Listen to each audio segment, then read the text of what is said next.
नमस्कार। आज हम भारतीय संविधान के 5 ऐसे क्रूशल आर्टिकल्स को समझने वाले हैं जो किसी भी नागरिक की आज़ादी और देश की शक्ति के बीच एक बहुत ही नाजुक संतुलन बनाते हैं। तो सवाल ये उठता है कि अधिकारों का फायदा ही क्या अगर उन्हें बचाया ना जा सके।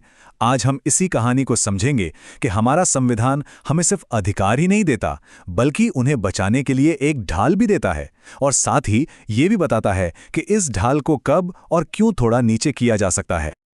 तो चलिए कहानी के सबसे कह सकते हैं सबसे विवादास्पद हिस्से से शुरू करते हैं, संपत्ति का अधिकार। शुरू में तो संपत्ति का अधिकार एक फंडामेंटल राइट था, लेकिन सोचिए, देश नया नया आज़ाद हुआ था, जमींदारी खत्म करनी थी, भूमि सुधार करने थे और ये अधिकार आड़े आ रहा था। इसी वजह से एक बहुत बड़ा संवैधानिक बदलाव करना पड़ा। तो अब सरकार करे तो क्या करे? इन सुधारों को कानूनी चुनौतियों से बचाने के लिए संविधान की ढाल में ही कुछ बदलाव करने पड़े और इसी के लिए संसद ने 3 खास शील्डिंग आर्टिकल्स पेश किए। पहला बदलाव था आर्टिकल 31A। इसका मकसद सीधा सा था कि जो भी जमीन सुधार के कानून हैं, जैसे जमींदारी को खत्म करना, उन्हें इस बिना पर कोर्ट में चैलेंज ना किया जा सके कि वो किसी और फंडामेंटल राइट को छीन रहे हैं। इसके बाद आया आर्टिकल 31B और इसने एक तरह की संवैधानिक तिजोरी बना दी, जिसे कहते हैं 9th शेड्यूल।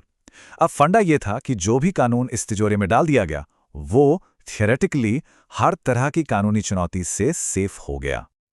लेकिन यहां एक बहुत बड़ा लेकिन है। सुप्रीम कोर्ट ने कहा, रुको जरा। कोर्ट ने यह साफ कर दिया कि यह तिजोरी भी संविधान की मूल संरचना या बेसिक स्ट्रक्चर से ऊपर नहीं है। मतलब आप इस तिजोरी में ऐसा कोई कानून नहीं डाल सकते जो संविधान की आत्मा को ही खत्म कर दे।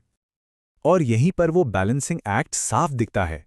फिर आर्टिकल 31C को जोड़ा गया, जिसका मकसद था आर्थिक न्याय वाले कानूनों को बचाना। मतलब ऐसे कानून जो ये पक्का करें कि देश का पैसा कुछ ही लोगों के हाथ में ना रह जाए। उन्हें भी अब एक तरह का प्रोटेक्शन मिल गया। तो अब तक हमने देखा कि कैसे ढाल को एडजस्ट किया गया, लेकिन सिर्फ ढाल होने से क्या होता है? उसे उठाने और चलाने की ताकत भी तो चाहिए। और यहीं पर एंट्री होती है संविधान के दिल की। संविधान बनाने वाले डॉक्टर अंबेडकर ने इस अनुच्छेद को सबसे जरूरी माना था और इसकी एक बहुत बड़ी वजह भी है। देखिए, सबसे जरूरी बात यह है कि ये सिर्फ कागज पर लिखा एक अधिकार नहीं है, ये असल में हर नागरिक को दी गई एक सीधी डायरेक्ट पावर है। अब सवाल यह है कि सुप्रीम कोर्ट इन अधिकारों को लागू कैसे करता है।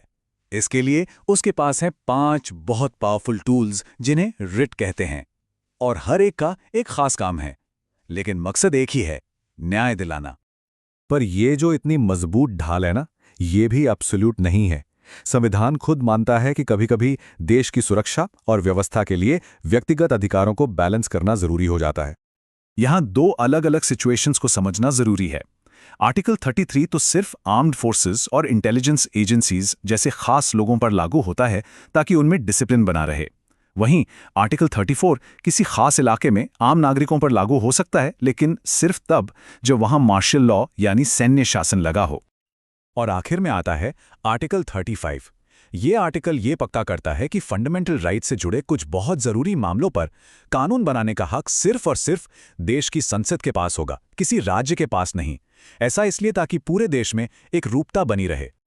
तो अगर पूरी कहानी को समेटें तो हमने देखा कि कैसे संपत्ति का अधिकार बदला, कैसे नए कानूनों को बचाने के लिए खास शील्ड बनाई गई और कैसे हमें अपने अधिकारों की रक्षा के लिए एक जबरदस्त ताकत दी गई, जिसे देश हित में बैलेंस भी किया गया।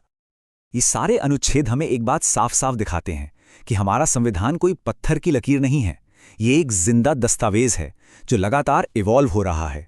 और यह हमें एक आखिरी सवाल के साथ छोड़ जाता है कि व्यक्तिगत आज़ादी और राज्य की शक्ति के बीच वो सही रेखा आखिर खींची कहाँ जानी चाहिए।